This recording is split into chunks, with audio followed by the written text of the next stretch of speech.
Bueno, saludamos a todos, saludamos a los que se están conectando y le damos la bienvenida especialmente a los que hoy nos visitan por primera vez.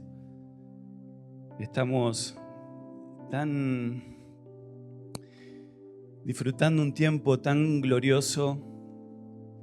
Estamos entendiendo que no somos edificados solamente por escuchar la palabra, sino cuando ésta adquiere carácter de gobierno, cuando nosotros por esta misma gracia podemos andar en ellas. O sea que somos edificados y Cristo se ve cuando estas dos realidades que son indivisibles ocurren por esta gracia. Oímos su palabra y es la palabra la que quiere producir en nosotros esta expresión, esta exhibición de su justicia. Pero no podemos pensar que somos edificados simplemente por ser oidores de una palabra, ni siquiera por acumular frases, ni acumular conceptos, ni tener lleno de nuestras redes de reel. Somos edificados cuando esta palabra, que es viva, eficaz, dinámica, la recibimos. Amén. Así que al final del día, ¿qué es lo que hacemos con lo que recibimos? Al final del día, ¿qué es lo que ocurre con esta gracia, con este don inmerecido? ¿Qué es lo que cada uno de nosotros responsablemente va a hacer con eso, ¿no? De eso se trata.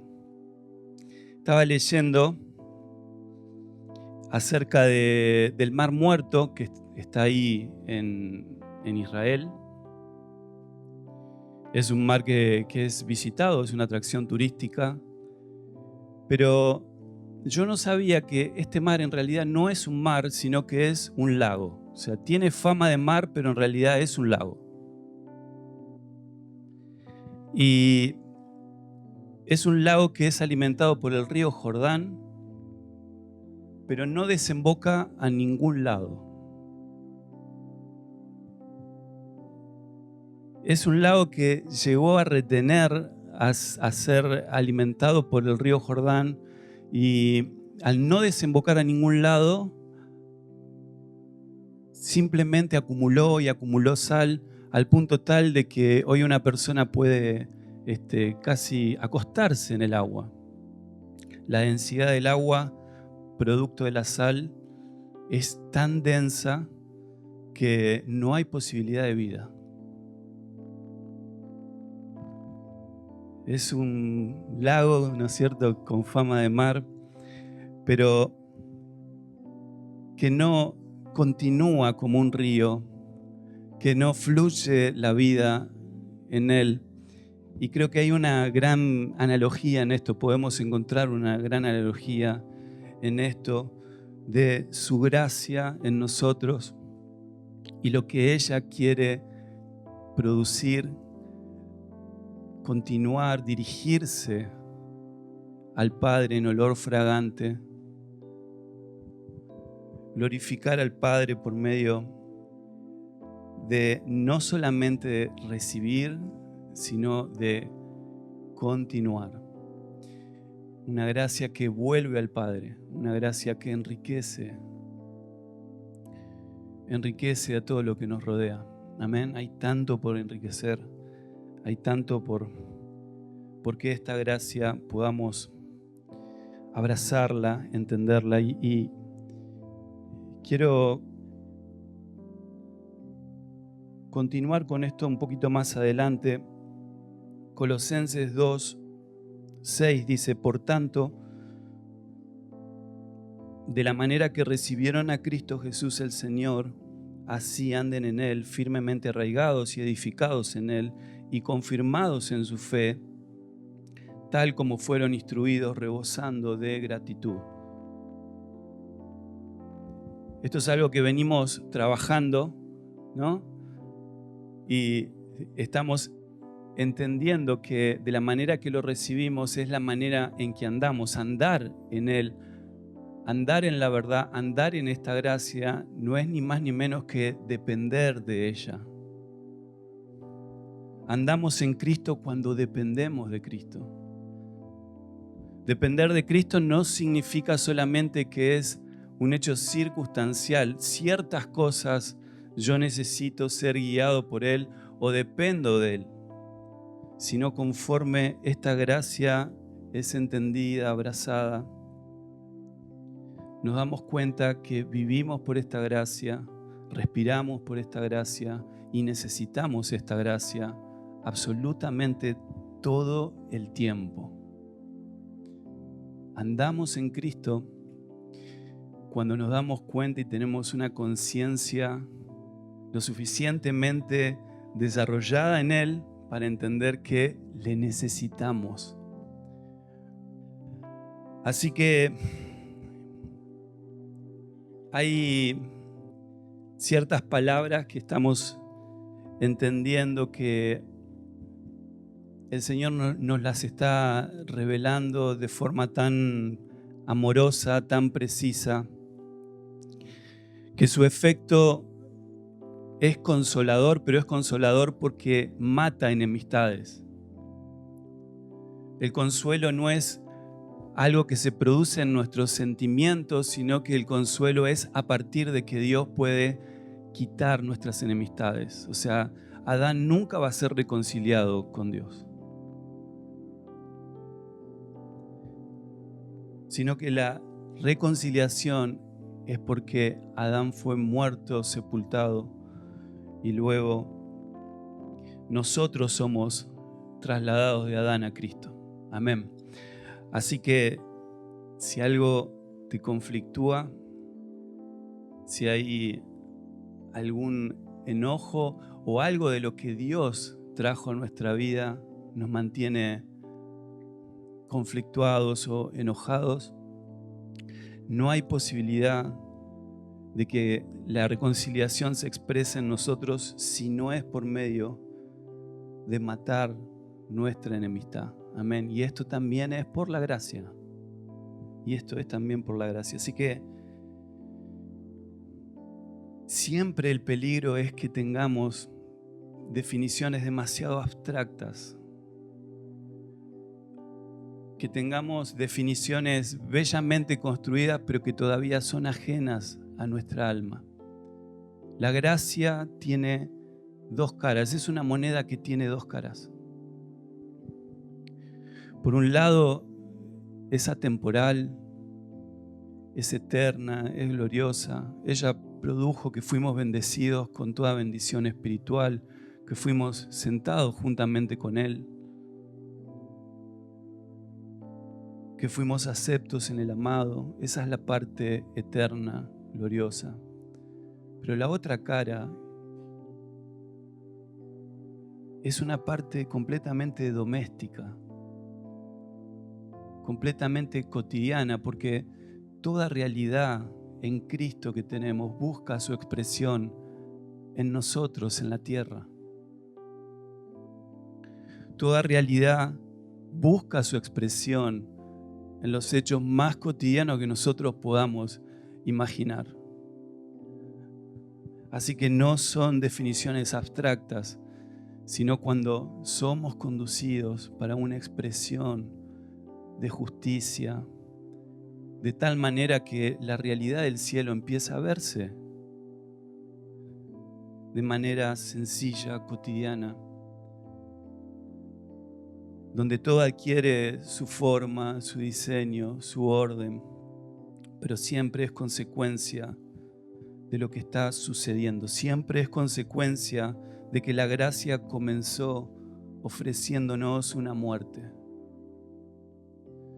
Siempre es consecuencia porque la gracia lo primero que debía traer es una muerte que nosotros no éramos capaces de morir. Podíamos morir en el tribunal celestial 1000 muertes y esa muerte jamás podía satisfacer a Dios, aparte de la muerte de su Hijo. Esta gracia vino con muerte, vino con juicio, vino con un final, ¿Un final a qué? Un final a nuestro verdadero problema. Que el problema no estaba afuera, el problema estaba adentro. El problema no eran nuestras dolencias circunstanciales. Eso apenas eran los síntomas de nuestro verdadero problema. Nosotros estábamos experimentando una muerte espiritual, por lo cual carecíamos de la vida de Dios y no teníamos nada que ver con Él. Así que después de encontrar por fin una muerte a nuestra muerte, de encontrar la justicia en el juicio de Dios, la justicia de Cristo, después de esto, Cristo ahora puede convertirse en nuestro comienzo. Después de que Él es nuestro final, entonces Él puede hacer nuevas todas las cosas. Así que Él es el último antes de ser el primero. Juan 1:17 dice, porque la ley por medio de Moisés fue dada, pero la gracia y la verdad vinieron por medio de Jesucristo. Pero es así como funciona la gracia. La gracia no es simplemente un don inmerecido.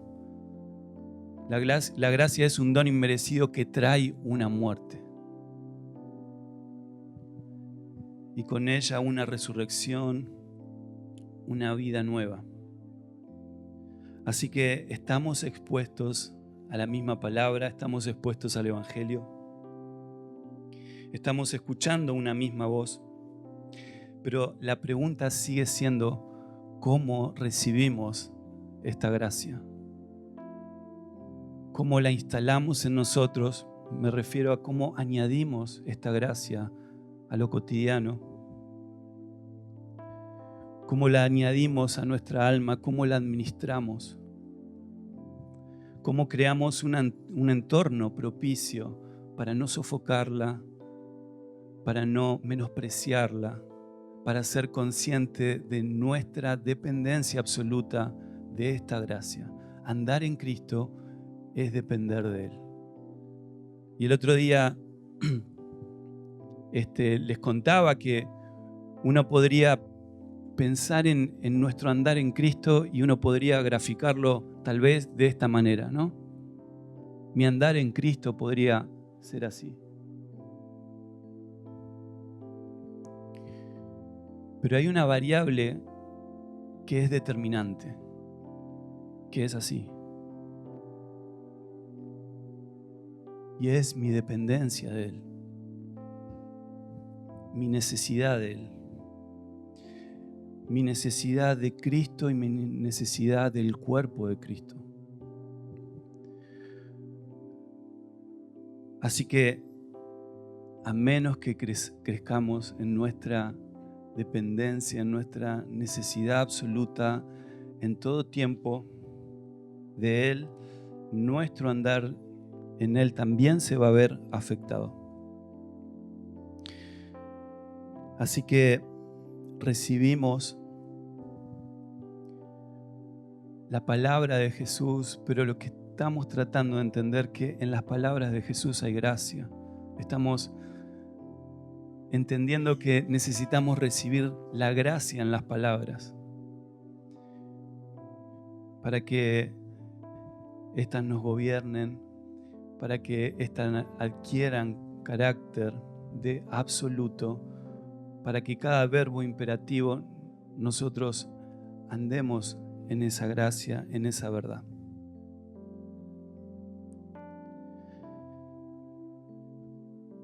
Así que estuve pensando y meditando en estas cosas, en lo que el Señor nos viene hablando, cosas realmente tremendas, en el cual estamos agradecidos, pero necesitamos ver este aspecto doméstico, ¿no es cierto? Y necesitamos crear condiciones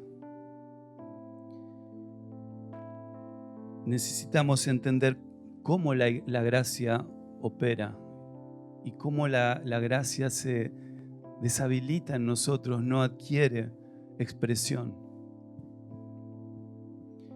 Así que estamos intentando entender que es en este ambiente, es el ambiente de Cristo, es el ambiente de su reino, de su gobierno, donde la gracia se vuelve cada vez más precisa. Y yo anotaba esto, que podría haber sido el título de este mensaje, ¿no? Necesitamos crear una cultura de recibir y depender de la gracia como pueblo de Dios. Necesitamos crear una cultura en casa, la cultura de recibir, pero la cultura de depender absolutamente. De esa manera es que andamos en Cristo. Así que, por un lado, necesitamos ser un pueblo que cada vez más explora acerca de lo que cantábamos hoy, de nuestra herencia, que explora, que no se mantiene en la superficie. Tenemos un Dios tan detallista, tan meticuloso. La creación habla de eso. Tenemos un Dios que hizo una creación y que en la creación encontramos algo del carácter de Él. La creación nos habla de lo preciso que es el Señor. Dios crea un ecosistema, todo dependiente uno de lo otro. Tenemos cosas invisibles demasiado importantes, como por ejemplo las bacterias. Y si Dios es tan preciso, tan puntual en lo externo, ¿cuánto más lo será en lo interno? Si Dios no dejó a Noé librado a su imaginación cómo debía ser la arca, si no dejó librado a los sacerdotes de cómo debía ser su tabernáculo, Dios cada vez que se expresa, se expresa en un detalle infinito. Dios es eternamente detallista. No es detallista hasta un momento y el otro momento nosotros podemos contribuir a su diseño, a su plan, a su propósito. Él permanece en un detalle infinito.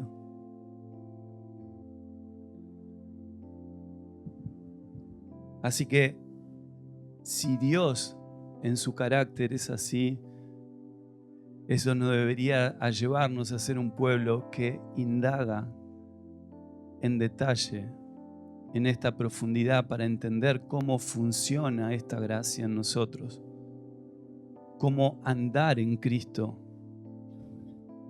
se desarrolla en nosotros en un aspecto cotidiano, sencillo, en donde no solamente queda en frases que suenan tremendamente poderosas, pero que aún nuestra alma carece de la experiencia. ¿Me siguen? Toda realidad eterna busca su expresión en las cosas creadas. Así que no vamos a poder callar los gemidos de la creación si nosotros no somos un pueblo que indaga, que es detallista como nuestro Dios es detallista, que presta atención, que no solamente escucha, sino que después anda en lo que escuchó, que practica la verdad. Así que eso es un aspecto como pueblo, pero también es real que el entendimiento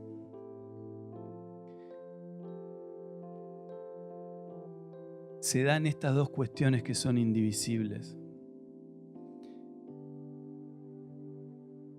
Se da en la palabra y se da en la implementación de la palabra. Y no quiero, digamos, quiero poner un ejemplo más que seguir describiendo algo que me parece que un ejemplo lo vamos a ver más claro. Lucas 1:30-38 dice lo siguiente. Dice, entonces el ángel del Señor, lo tenemos por ahí, ¿no?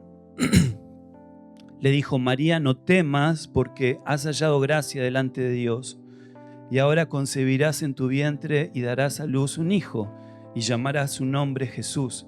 Este será grande y será llamado Hijo del Altísimo, y el Señor Dios le dará el trono de David, su padre, y reinará sobre la casa de Jacob para siempre, y su reino no tendrá fin. Entonces María dijo al ángel: ¿cómo será esto?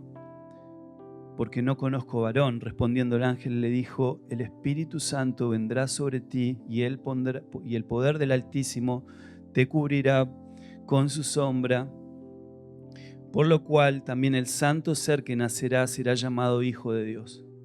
Y he aquí tu parienta Elizabeth, ella también ha concebido hijo en su vejez, y este es el 6º mes para ella, la que llamaban estéril, porque no hay nada imposible para Dios. Versículo 38, prestemos atención a este versículo. Entonces María dijo: he aquí la sierva del Señor, hágase conmigo conforme a tus palabras. Y el ángel se fue de su presencia. Así que tenemos un diálogo del ángel con María acerca de cosas demasiado importantes que iban a suceder. Y ella debía llevar ni más ni menos que la simiente Cristo.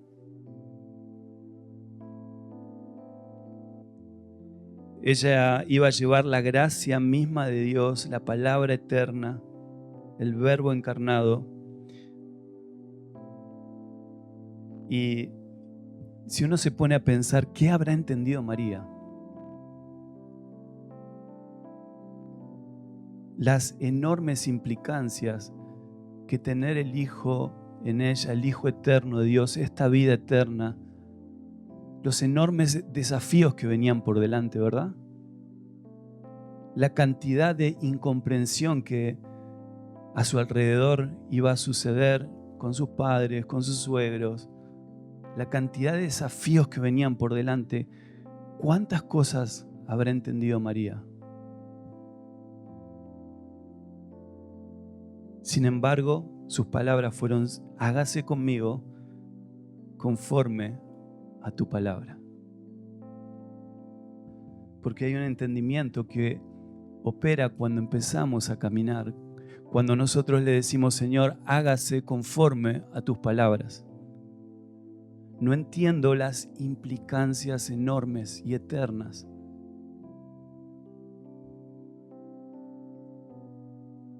que esto tiene, que Cristo haya sido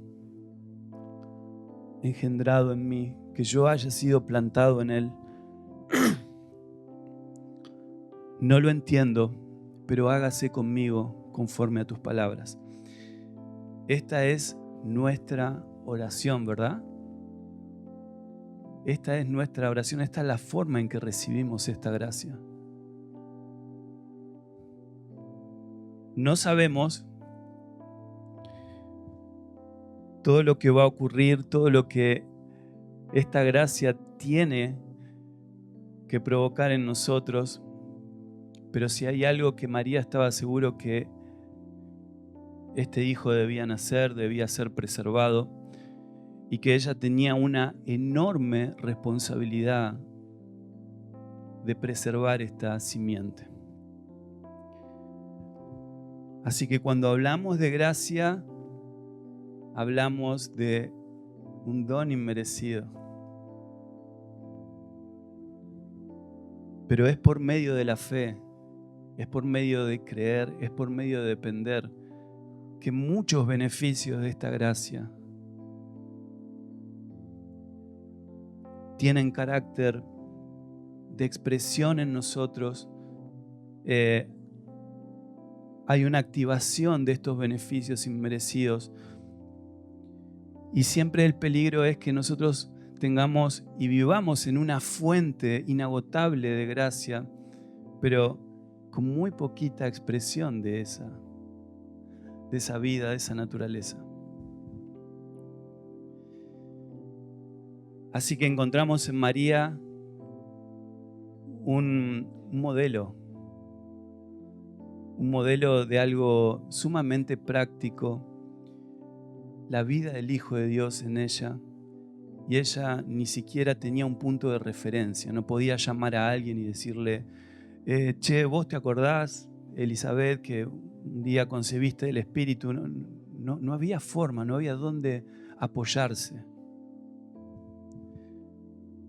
sino que ahora debía andar en esta palabra que había recibido, debía confirmar esta palabra que había recibido y debía caminar en esta palabra. Solo así Cristo iba a crecer, solo así Cristo iba a ser edificado. Y por favor, no perdamos esta analogía permanente con nosotros, con su obra en nosotros. Por eso Pablo en algún momento dijo, el Señor le dijo, te basta, ¿qué cosa?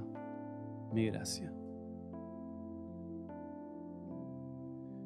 Y este es el entorno donde la gracia fluye, porque mi poder se perfecciona en la debilidad. Por tanto, muy gustosamente me voy a gloriar más bien en mis debilidades y no voy a renegar de ellas para que el poder de Cristo more en mí. Tremendo. Pablo entendió un poquito más cómo opera esta gracia. Y tal vez sin querer nosotros mismos nos podemos robar esta herencia, estas riquezas en gloria, por no entender cómo opera en ella, por ser una realidad eterna, pero no tangible en el tiempo. Así que si lo intentamos con nuestras propias fuerzas, nos vamos a frustrar y la gracia no se va a dejar ver, porque a menos que sirvamos en esta gracia, Dios no es servido. A menos que sirvamos en esta gracia, Dios jamás va a ser servido. Amén. Bueno, quiero terminar con esto. Y es el peligro permanente que tiene este aspecto cotidiano de hacer naufragar el propósito eterno de Dios, que no es en última instancia nuestra salvación, sino devolvernos a su diseño, a su modelo, devolvernos, ¿no es cierto?, a cómo todo funciona en el cielo. Cuando hay Cristo, cuando hay gobierno de Él, todo se ordena y adquiere una expresión, ¿no es cierto?, de la misma manera que en el cielo. Cuando Cristo dijo, el reino de los cielos se ha acercado, Él estaba diciendo, mi casa se ha acercado. Mi hogar vino a ustedes. Yo quiero que sepan cómo se vive ahí, para que nunca más lo que ocurra en el cielo esté desconectado de lo que ocurra en la tierra. Para que ninguna realidad eterna quede desconectado en ningún hecho cotidiano.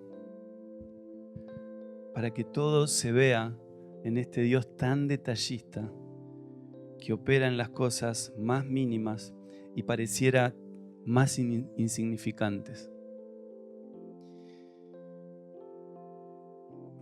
Hebreos 5, a partir del 7, dice, Cristo en los días de su carne, habiendo ofrecido oraciones y súplicas con gran clamor y lágrimas, al que lo podía librar de la muerte, fue oído a causa de su temor reverente. Primer punto. ¿Ustedes leen lo mismo que yo? ¿Por qué fue oído Cristo? ¿Por sus oraciones? ¿Fue oído por sus súplicas? ¿Fue oído por sus lágrimas? ¿Por qué fue oído? Por su temor reverente. Porque en sí mismo ninguna oración, ninguna súplica, ninguna lágrima que nosotros podamos derramar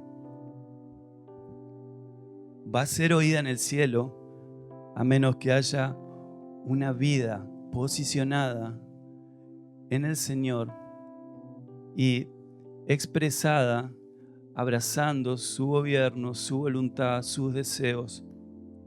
Así que no son nuestras lágrimas, hermanos, no son nuestras oraciones, sino que son sus oraciones. Es su deseo, es su obrar. Y hace más o menos como un año que venimos en casa indagando y entendiendo un poquito más acerca del temor. Filipenses, la carta a los Filipenses, Pablo les dice que ellos deben cuidar su salvación con temor y temblor. Acá dice que el Hijo fue escuchado por su temor reverente, y el temor no tiene nada que ver con el miedo en lo natural. Lo contrario a temor no es una persona valiente, sino que el temor es el principio de todo conocimiento. El temor es el principio de la sabiduría. Pero para que haya un principio, como estamos entendiendo, debe haber un final de mi sabiduría. No son dos sabidurías operando, sino que es una, por esta misma gracia. Así que cuando hablamos de temor, hablamos de un carácter atento. No es una persona que todo el tiempo está teniendo cuidado de no tocar nada inmundo porque se dio cuenta que lo inmundo nunca estuvo afuera. Que lo corrupto y lo corrompible siempre se encuentra adentro.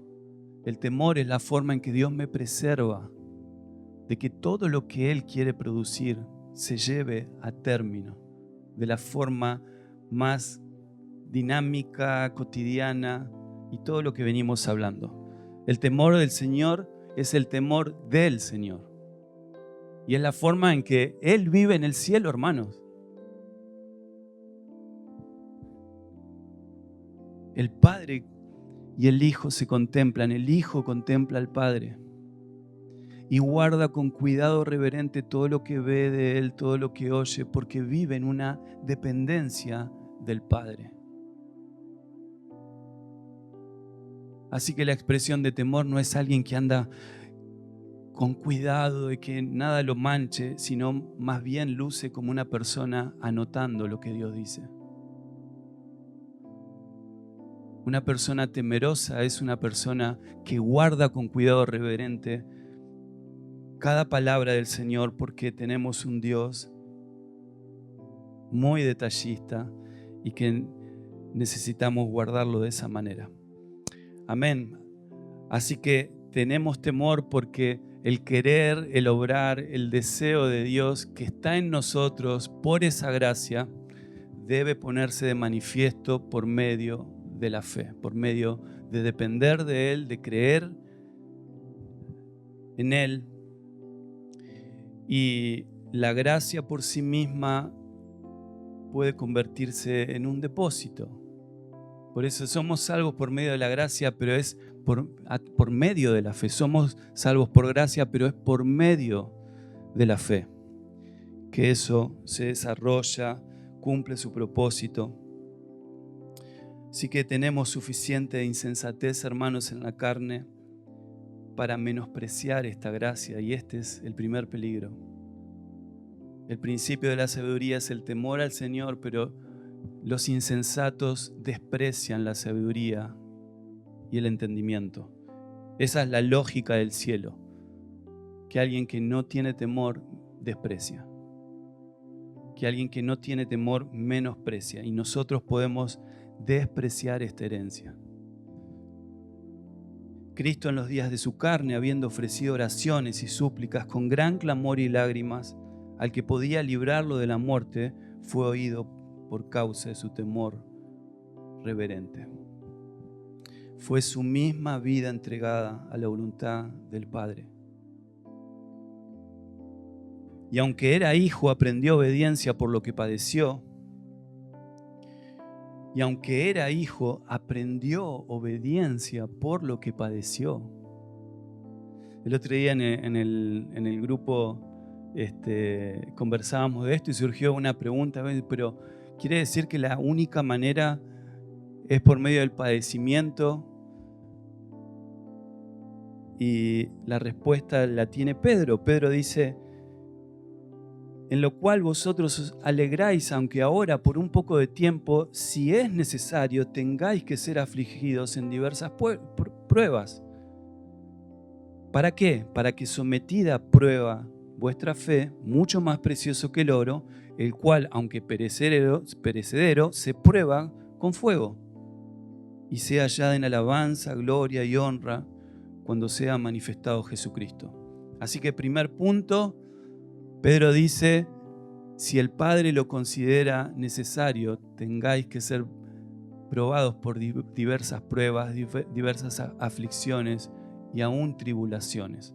No es la única manera, no es todo el tiempo, pero el Hijo tuvo que ser perfeccionado en la obediencia y es un elemento clave para nosotros.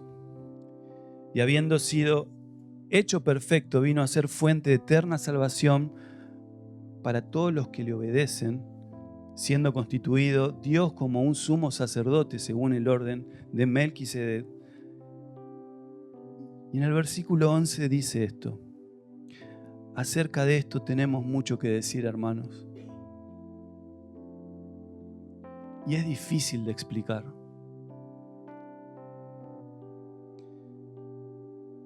Puesto que se han hecho tardos para oír. Porque ya, debiendo ser maestros, otra vez tienen necesidad de que alguien les enseñe los principios elementales de Dios y han llegado a tener necesidad de leche y no de alimento sólido. Estamos enseñándole a Elena, que está en tercer grado, las divisiones, lo cual es una crisis, imagino yo, en todo hogar. Particularmente para nosotros las divisiones. ¿No? Es antinatural una división, es rarísimo, ¿no? O sea, sumar, restar, multiplicar, eso está buenísimo, pero dividir, yo no sé. Pero bueno, abrazamos la voluntad de Dios. Entonces nos sentamos con ella, mayormente su madre, no quiero quitar crédito, ¿no? Mayormente su madre. Entonces ella lo ve claro. Y yo, claro, es así, así funciona, ¿no? Y al otro día estamos en cero. Pero esto lo vimos. Pero, ¿vos estás practicando? Entonces lo volvemos. Créanme, pasaron 2 semanas hasta que dijimos, no. El problema no es lo que estamos escuchando, el problema es que no hay una participación de lo que estamos recibiendo, no forma parte cotidiana de esa realidad, porque todo lo que no se usa entra en desuso, porque esta gracia puede quedar simplemente como un depósito.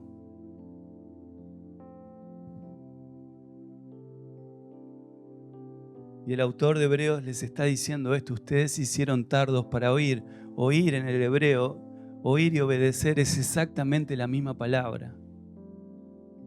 Ustedes están escuchando, pero no están practicando la verdad. Por lo tanto, Cristo no está siendo edificado.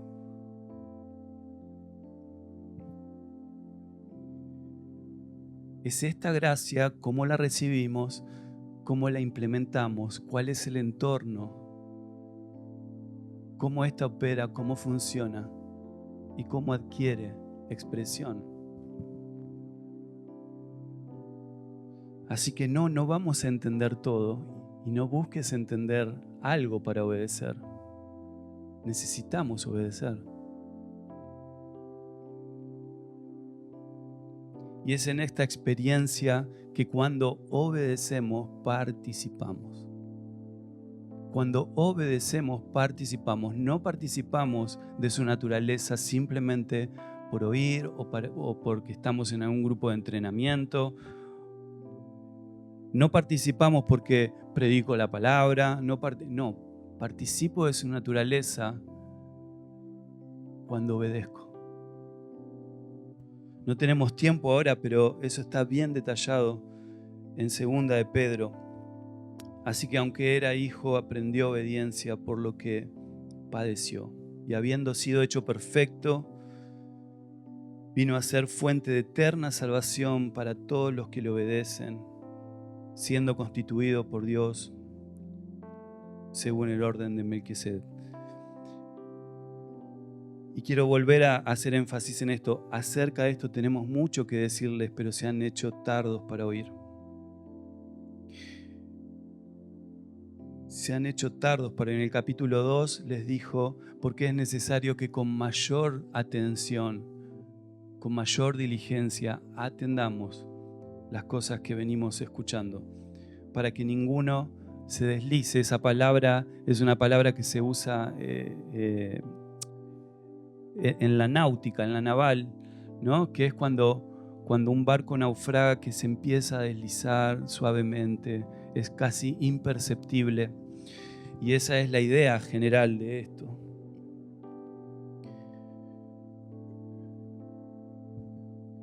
Pues aunque ya debieran ser maestros, y esto no es maestros en teología, esto no es maestros en la enseñanza, sino que son maestros de la expresión de vida de Cristo. Son maestros porque cuando se ve, lo que se exhibe son los frutos de justicia.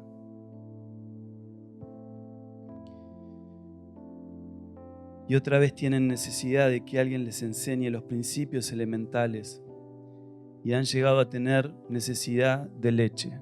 Así que cuando yo me siento con Elena, y eso queda en el ámbito de la explicación, pero después no hay una participación, es leche. Una palabra puede emocionarme, una palabra puede hacerme ver realidades tremendas, genuinas en el Señor, pero es cómo ando en ellas después. Así que porque todo el que toma leche no está acostumbrado, y acá está, la palabra de justicia, porque es niño. Escucha una verdad, pero no practica esa verdad, no anda en ella, es inexperto. La justicia no es algo que yo hago, sino algo que Cristo es. Amén. La justicia no es algo que yo hago, sino algo que Él es. La justicia no es algo que puede, la justicia es algo que puede obrar en mí, pero solo puede hacerlo por gracia, por medio de la fe, lo que venimos hablando. Es por la fe que traemos un fruto de justicia. La justicia no debería ser una palabra que usemos para describir cierto tipo de actos.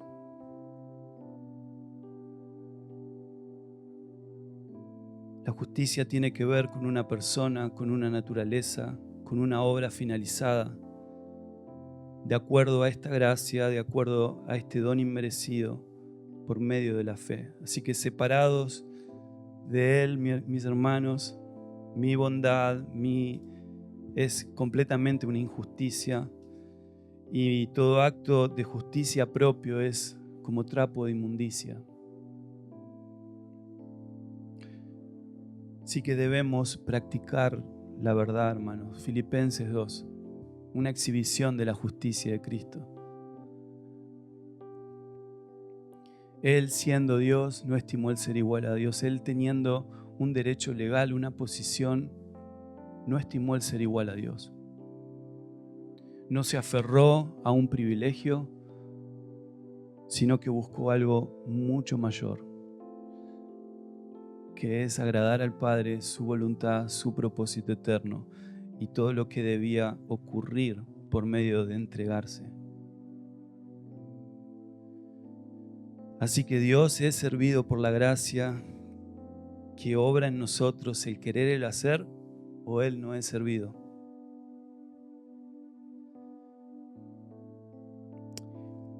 Vivimos en un servicio continuo a la justicia. Habitamos ahí. Y su expresión es la fragancia de Cristo. La expresión de esa justicia es la identificación con Cristo. De esta manera, en su carácter, en este fruto apacible de justicia, que opera de la forma más sencilla, más cotidiana. Si estaríamos en los tiempos de Noé, el propósito eterno de Dios luciría como una persona agarrando una madera por día, trabajando. El propósito eterno de Dios a veces luce, ¿no es cierto?, como una mamá llevando a sus hijos al colegio.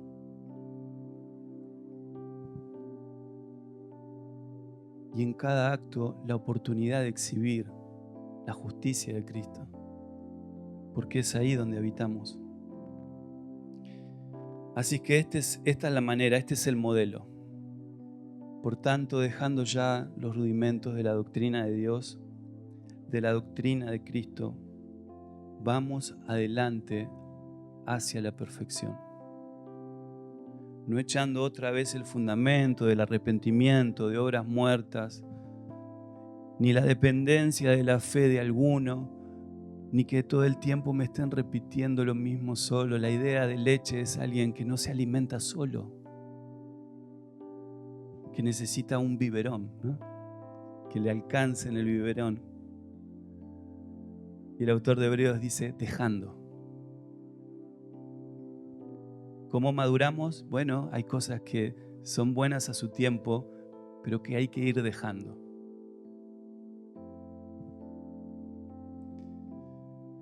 Pablo dice, hermanos, no es que lo haya alcanzado o que ya haya llegado a ser perfecto, sino que sigo adelante. Una cosa hago, a fin de poder alcanzar aquello por lo cual también fui alcanzado por Cristo Jesús. Hermanos, yo mismo no considero ya haberlo alcanzado, pero una cosa hago, olvidando lo que queda atrás y extendiéndome a lo que está adelante, prosigo hacia la meta para obtener el premio del supremo llamamiento de Dios en Cristo Jesús. Amén. Este es el modelo, esta es la forma. Y en un pantallazo muy general necesitamos profundizar sobre esta gracia para no robarnos nosotros mismos esta herencia eterna en gloria. Así que la fe no solamente es para creer en Cristo, sino también para dejar atrás todo lo que nos impide alcanzar plenamente a Cristo y en Él nuestra herencia. Si hay algo que esta gracia nunca va a hacer, es dejarte a vos con una sensación de suficiencia.